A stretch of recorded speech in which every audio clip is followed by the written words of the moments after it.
Guys, all the cars that you see in these videos are for sale on my website, www.woodsandbarclay.com. Enjoy the video.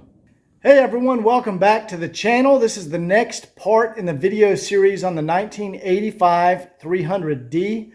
This is the car that I got in from California, so we got the California plate on it. 60,000 mile vehicle. But in the last video, you saw where I did the inspection and went through the car to see what exactly I wanted to do on the car. And let's go back here.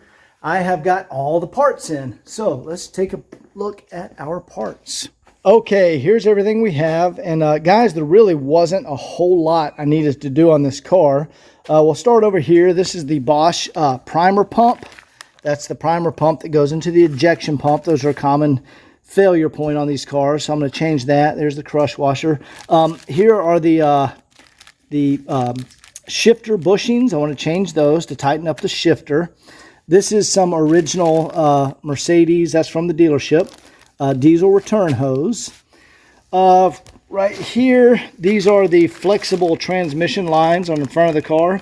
I like to change those because it's quick and easy to do, and the original ones didn't have this steel braiding, this steel braided coil across them, so that just adds some protection. You know, if you break a belt or something, then it can slice these in half. So and then it dumps all your transmission fluid out, and you can't drive your car. So I just like to do those. Over here we have our new compressor. And there's the gold and green seal. I'll put those down in there. Here are our new Limforder ball joints. Get these opened up. That's an OE manufacturer. It's got the little protective cover on there, but there's our ball joint. We got two of those. And these are the sway bar end links on the rear of the car. That's a common item that'll break and you need to replace them. Here we have, back to the AC system, that is the receiver dryer. There we go, that's made by Molly. And then we have our AC switches here.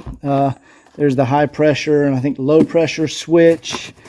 And these are the expensive parts here. These are the original manufacturer ATE brand new brake calipers. Got front and rear, and of course we got our pads. And here are the rear brake lines and the front brake lines. And that is everything I found I wanted to do on this car. Like I said, this is a extremely low mileage garage kept vehicle that really doesn't need that much. And of course, I'm going to go ahead and change all the fluids and filters on the car. So you guys have seen me do ball joints, AC compressors, brakes. You guys see me do that in 100 videos. So I'm going to just shut off the camera, get to work on that, and then in 2 seconds, y'all are going to see that work completed, and we'll go through and we'll show you all the new parts on the vehicle. So see you in a second. Okay guys, here we are a few days later, and I have all of the parts installed on the 85 300D. Let's go ahead and I've got it up on the lift now. We'll go through the underside, show you what I've done, then I'll lower it down and show you in the engine compartment. So first thing I did was the new brake calipers.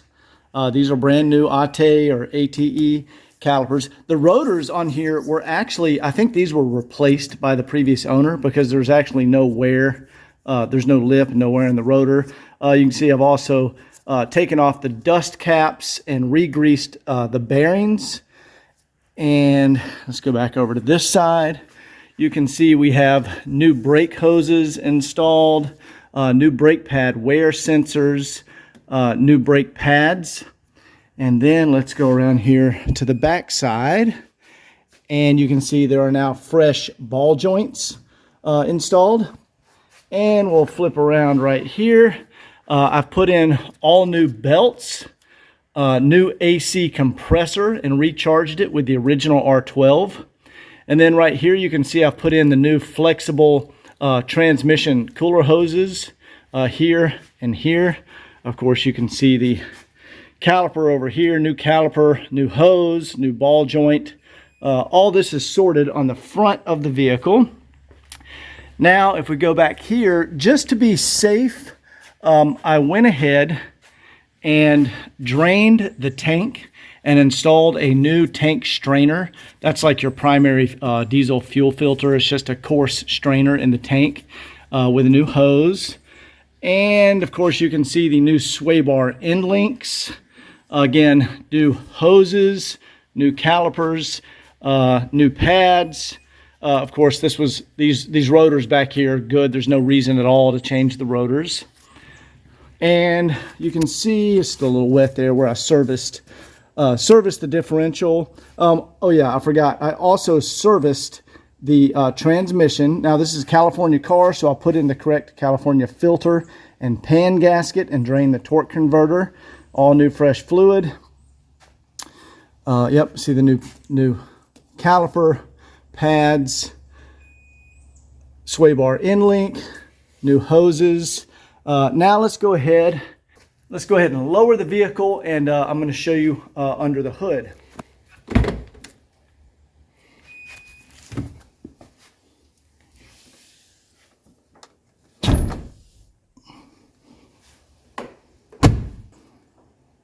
Okay, now under the hood, I have removed the valve cover, did a valve adjustment, and when I reinstalled it, a new valve cover gasket.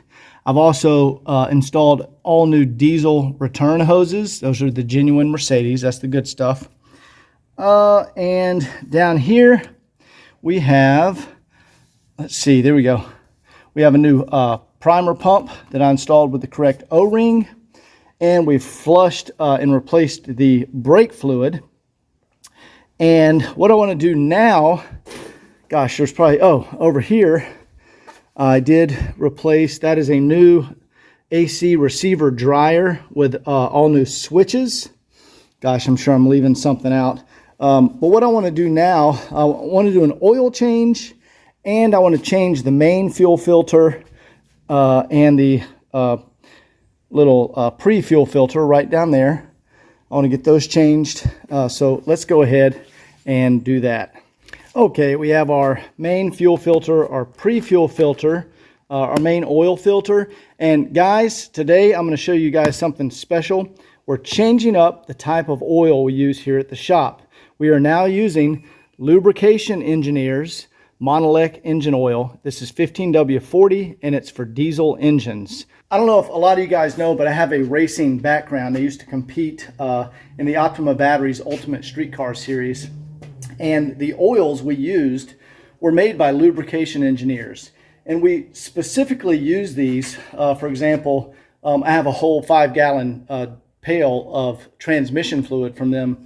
Here we go. Here's the stuff I was using, the Monolec transmission fluid. That's what I was using in the race car. And this stuff is fantastic.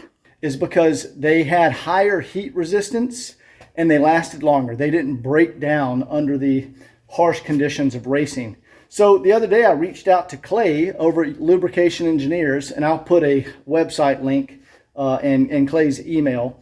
You guys get a 10% discount if you say you saw their oils and Woods and Barclay videos.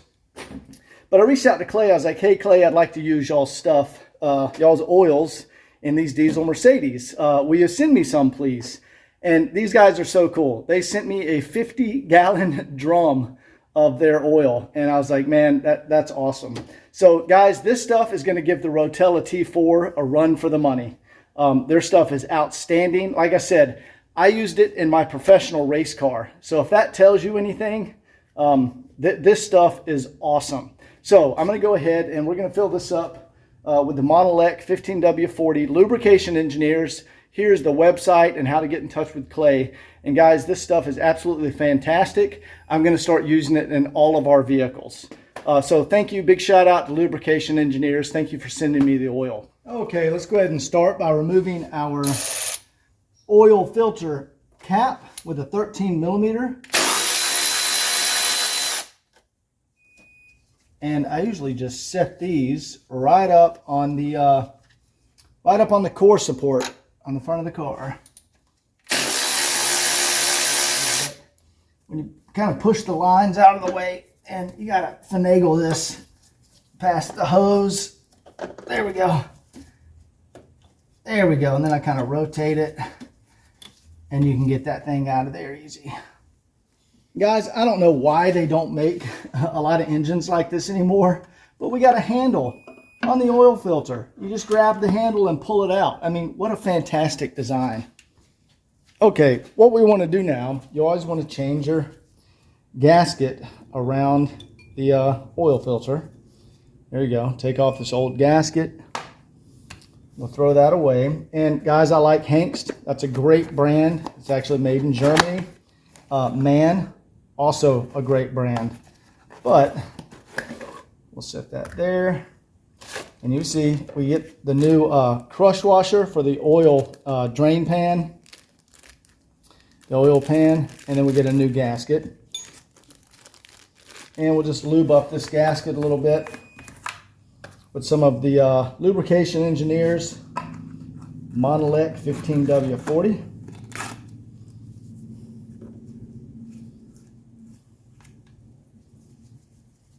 There we go.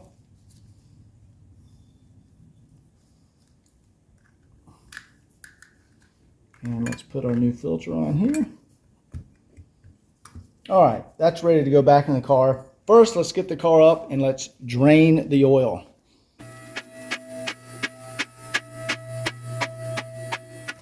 And guys, on these low mileage cars, they're so amazing underneath. Before I drain the oil, look at all the zinc plating that is still on the lines. I mean, these low mileage cars are just amazing. And guys, changing the oil on a 300D is probably the easiest car. You can actually do this. You can just have the car in your driveway and you can just reach underneath it and get this bolt out. You don't need jack stands or ramps or anything. You can totally drain this in your driveway. Very easy to do. So let's go ahead and get this bolt out of here and we'll catch it. All right, and you can see there's the crush washer that we want to replace. That's a little copper crush washer. So we'll put our new one on here. And of course, there's the one that comes in our kit. We'll put that on there. And sometimes you can get two uses. If out of the crush washer, you can just flip it over and you can get another use out of it. But I always like to replace them. Get our drain plug back in here.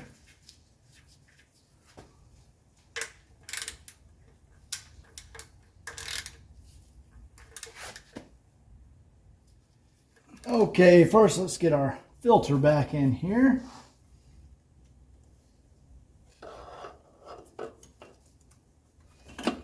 Now guys, you only want to snug these up to about 10 foot-pounds. You do not need to make these tight or you're going to pull out the studs that they screw onto.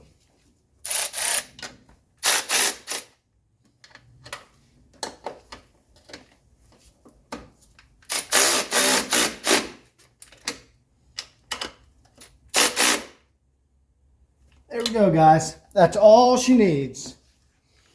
Okay, guys, I'm going to put in, it's not quite 2 gallons, but we're putting in the Lubrication Engineers Monolec 15W40. And this is, like I said, this is the new stuff I'm going to be using in every vehicle. Now, this is a 2-gallon container, so it's not going to take all of it. We're just going to put in maybe 3/4 of it. And then we'll crank the car, let the oil pressure build up, and then let it circulate through the system, turn off the car, and then we'll check the dipstick in like 10 minutes and top it off. Okay, as part of the engine compartment service, I also, there is a new thermostat. A new thermostat has been installed, the system's been flushed, and I put in the correct coolant. Now you can see I just overfilled it, so I need to pop the drain plug at the bottom of the radiator and drain some out. Well, I wasn't paying attention. I just poured in a little too much. So there's the cold fill line right there. So let me go ahead and get that level back down. All right, guys, it's always a little messy. This is going to splash around a little bit. This is the plug on the bottom of the radiator. And we can just unscrew it. There we go. And we're going to drain out some of this fluid. and then top it off to the right level.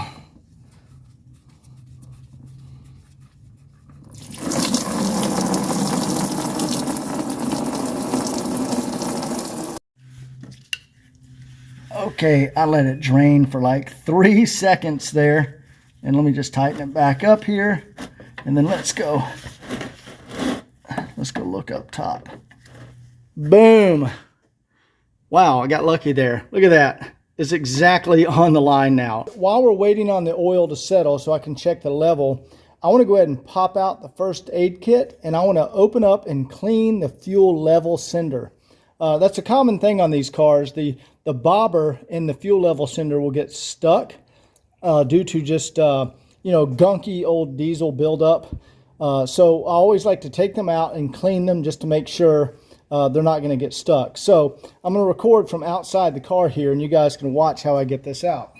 Okay, so when you're in the car, you just lift up and you remove the first aid kit. And then there's a couple of screws.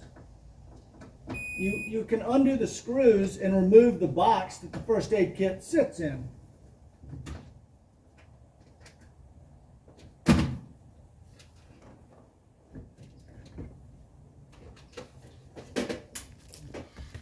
Okay, then once we have this out, guys, there was a screw here and one right here.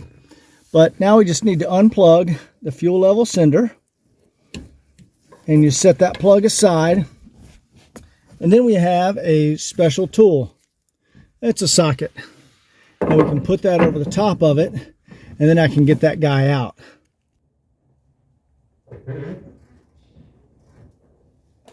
And then we're just going to pull this out real quick. Ready?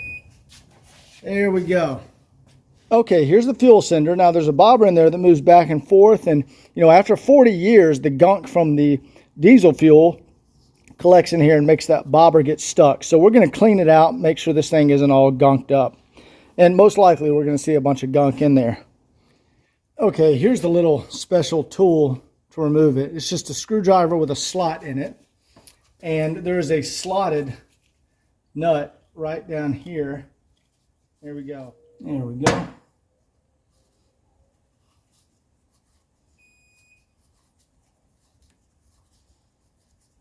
All right. There's our little slotted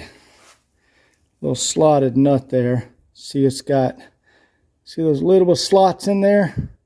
That's what we were sticking our screwdriver into. Okay, pull off. Yeah, see, there's already some gunk that I see on this base plate here. See that? So we're gonna have to clean this one out.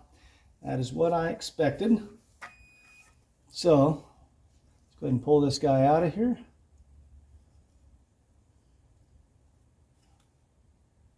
Yeah, see, we got some gunk buildup on this one for sure.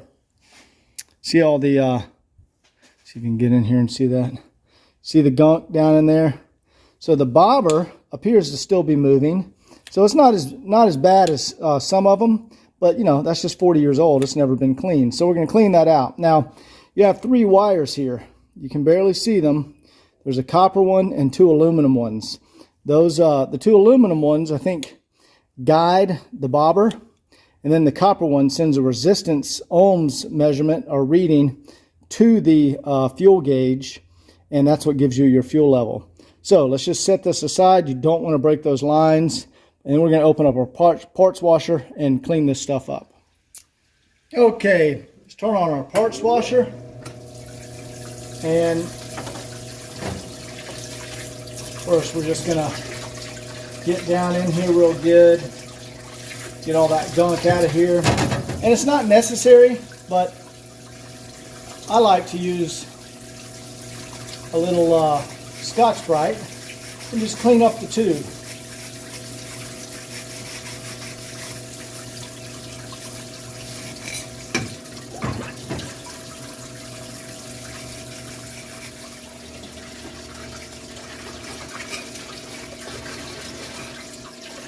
And there we go.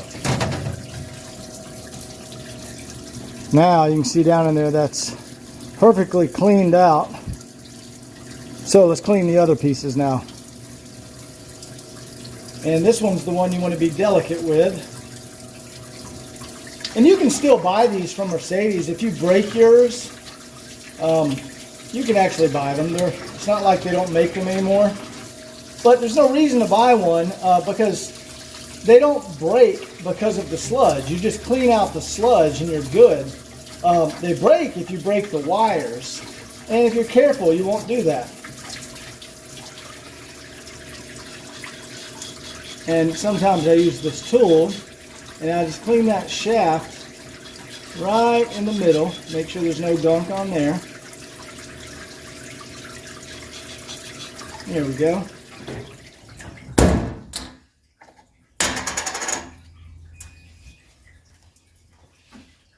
Okay, here's our cleaned up pieces.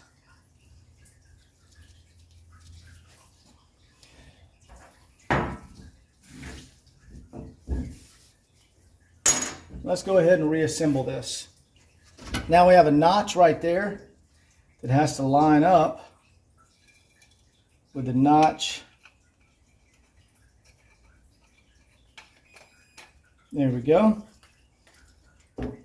And we're going to put our cap on the end like that.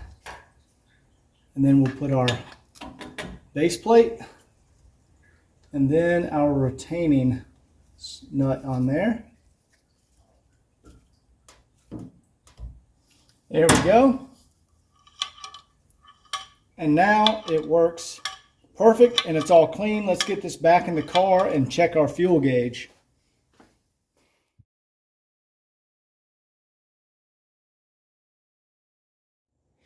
All right, let's go in here and check our fuel gauge. Now when we turn the key, we should see the low fuel light will come on, show us that that works, but then we should see our gauge pop up and that light turn off. Okay, cool, gauge popped up. There's the low fuel light. And when I crank it, there we go. There we go, our light turned off. So we have a nice working clean fuel level sender. Okay, let's go ahead and check our oil level. See how close we got. Usually I need to add a quart or so. Okay, we're just showing up right there on the end of the dipstick and we need to come up between these two marks. So let's go in and add a little more oil.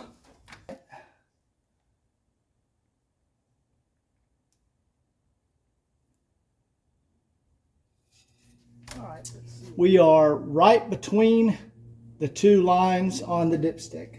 So next thing I want to do, now that we've got the oil changed, since I changed all the brake calipers, I want to bleed the air out of the brake system. We're going to do that with a pressure bleeder, so we'll have a nice firm brake pedal.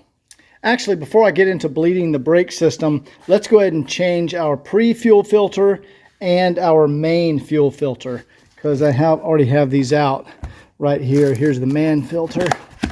And before we change the filter, we want to go ahead and top this up with diesel. Make sure it's all the way full. That way it's easy to start the vehicle after we change it and there's no air in the system.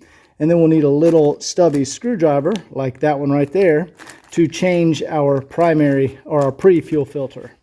Hello everyone, it's the next day and I'm going to go ahead and we're going to do two things today. I'm going to get in here and change the pre-fuel filter and the primary fuel filter, and then I'm going to power bleed or pressure bleed the brake system. You can see we have our Motive Products power bleeder connected, and that allows me to just pressurize the system. I only do it to like 10 psi. We have it on the master cylinder. But before I start that, I'll move this out of the way and let's go ahead and get this main fuel filter off. Okay, excuse the background noise. There's some guys working on a car outside. They have the compressor running. But to get this off, you use a 24 millimeter or a 15/16, and you just unscrew. All right, now you're going to spill some diesel when you're doing this, but not a big deal, guys. All right, we take that out. Let's get this out of the way. You always have to top off the fuel filters with some fresh diesel because you don't want any air in the system or the vehicle will be very difficult to start. So we want to go ahead and fill this all the way up to the top before installing it back on the car. And it's okay, you'll spill a little bit while you're installing it, but you need to make sure there's no air in it. Okay guys, to reinstall it, I'm going to make sure our bolt is through the top. Then we'll just move our power steering line back a little bit, come down underneath here.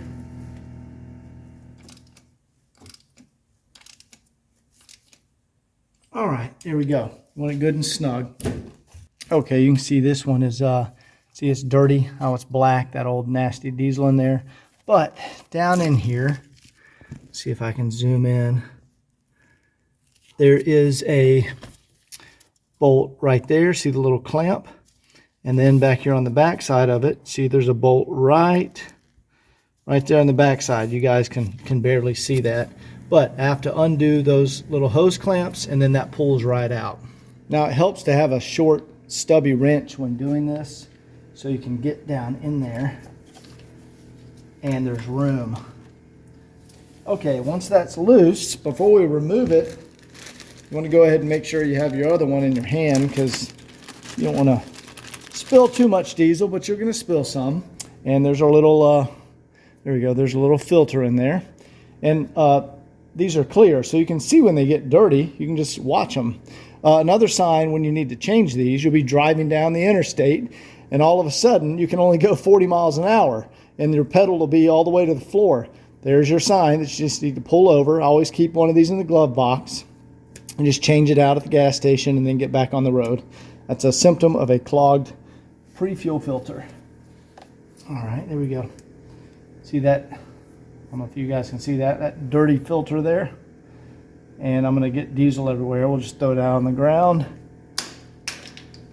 All right. Now we'll just plug the other side in, and there we go. Now I need to tighten it up, but I'll show you the clean filter. Here we go. See our nice clean filter there now? And now I just need to tighten up. See the clamp at the bottom and the clamp up at the top.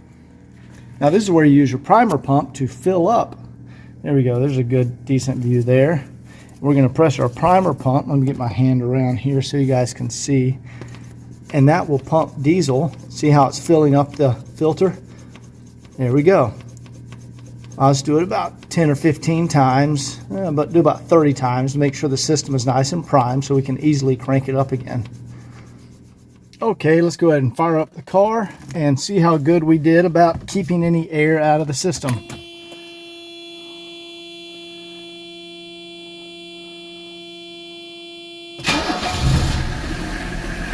There we go. Now it might blip just a second. Oh, there it goes. There we go. We got a couple of air bubbles by there, and there we go. See, we're running perfect. There was no air in the system, so it fires up easy.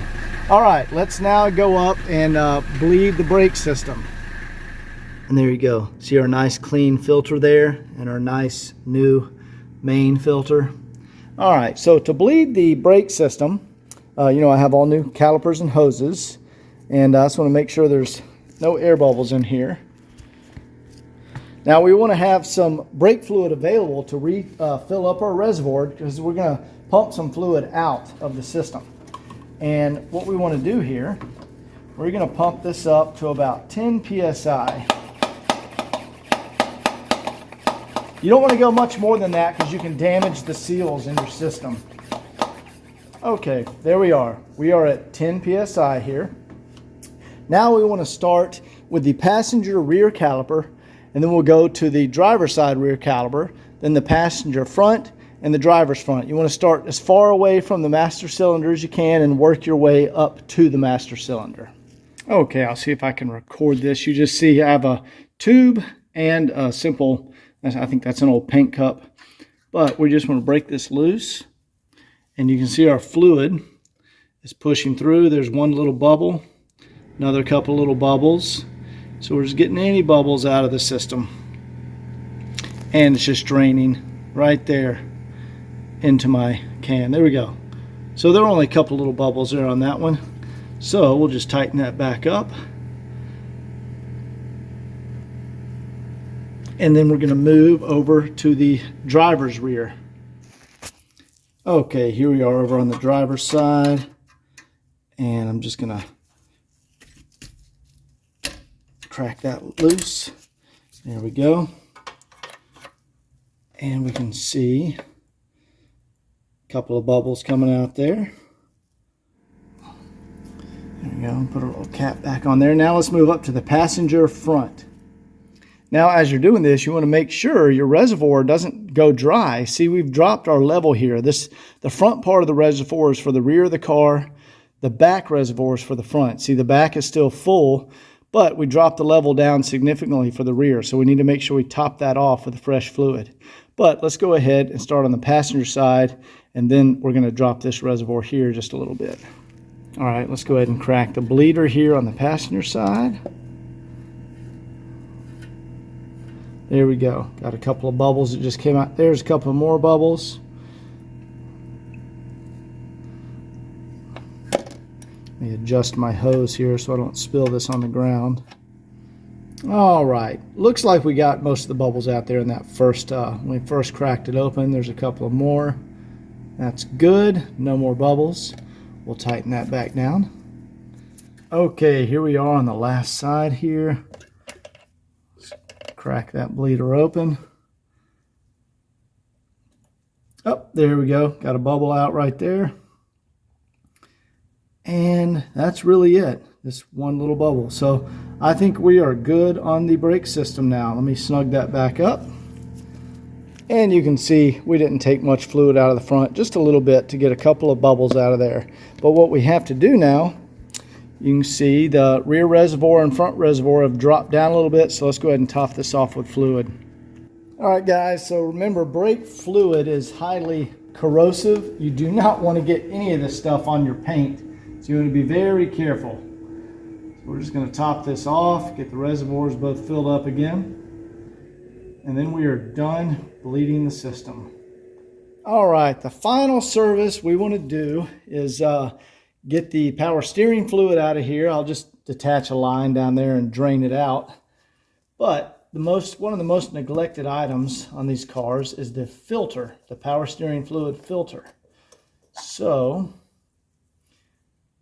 actually, that fluid has been changed. That fluid is excellent condition. Look how bright red it is. Okay, I don't need to change the fluid, but I do want to get the filter out.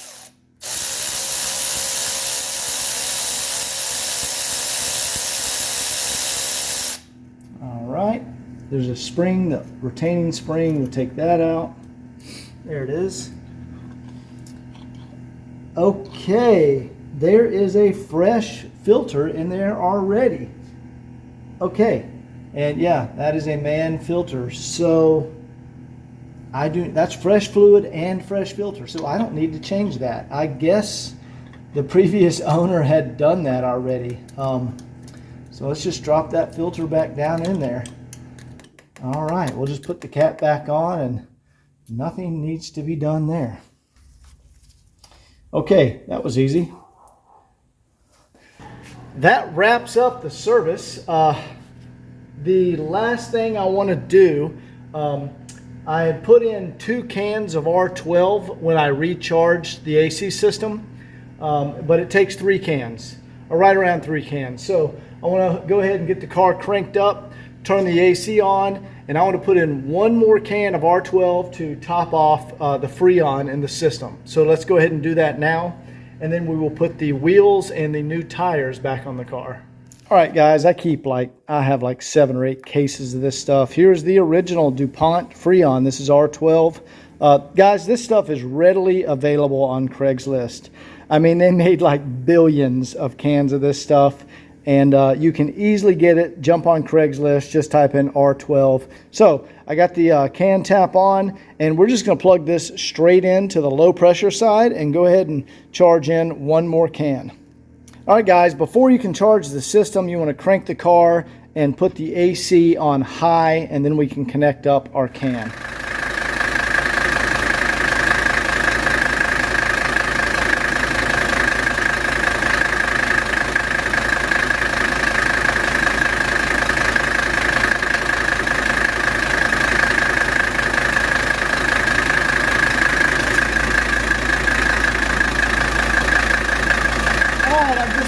cleaning the can now.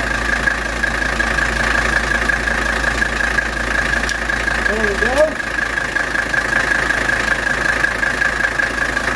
Now we are filling the system with this can of R12.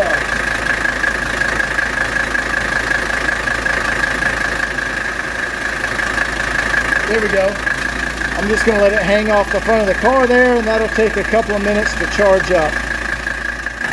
Now, if we actually look down here, you see the bubbles going through the sight glass? Give it a second.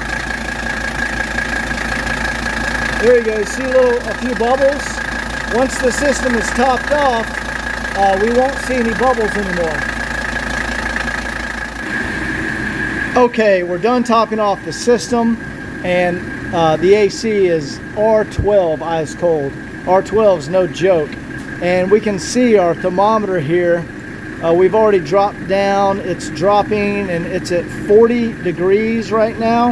And with R12, I normally see once you start driving, it usually drops down to around 38, 39 degrees. There we go. We're at 39 degrees on the reading. So that is an outstanding R12 AC system. All right, let me go ahead and shut this thing down before I suffocate in the shop here. Cool, so mission accomplished on topping off the R12. Now let's get this up in the air. And the customer on this vehicle had specifically requested we powder coat the wheels and put on some new tires. Of course, I do new tires on every car in the shop. But let me go get the powder coated wheels. Let's get this up in the air and get the wheels mounted. All right, guys, I just got the wheels out of the back of the truck. We have new tires. These are the Tiger Paw Uniroyal. I love these tires. I use these on all my vehicles. And this customer requested, he wanted the little larger size. There we go. The 205s instead of the 195s. But these are original bunts, and I just picked them up from the powder coater. So those look absolutely fantastic. And also went to RBM of Atlanta and purchased, let me get this out of here, purchased some brand new center caps. Boom. So I'll go ahead and get those installed, and then let's get these mounted up on the car. So to install the center caps, they just have this little, it's like a spring-loaded wire back here that pushes out on these tabs, and we just put that in there like, here, let me change hands here. There we go. Set that in there like that, and then you just literally press down. There we go. So let's go ahead and get the rest of these installed and get this mounted on the car. And just real quick, some comments on the Uniroyal. What a lot of people don't know is that Michelin actually owns Uniroyal.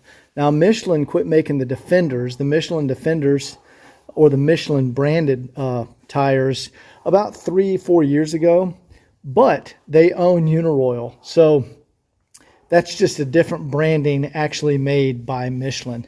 That's why I like these tires so much. And like I said, I put these on all my vehicles. So let's go ahead and get them mounted on the car.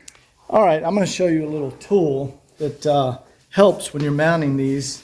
There we go. So this screws in to where one of the wheel studs would go. You just screw it in like that. And that way it'll hold the tire when you're trying to mount it.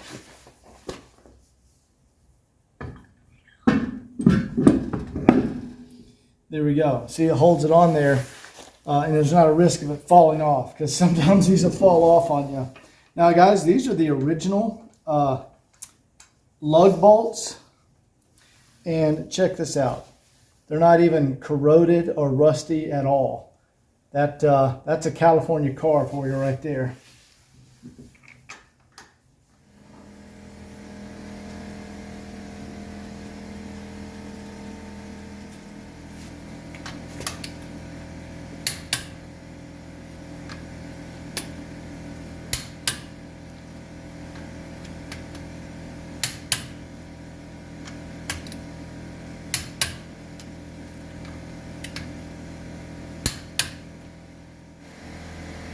All right, all the lug bolts are torqued.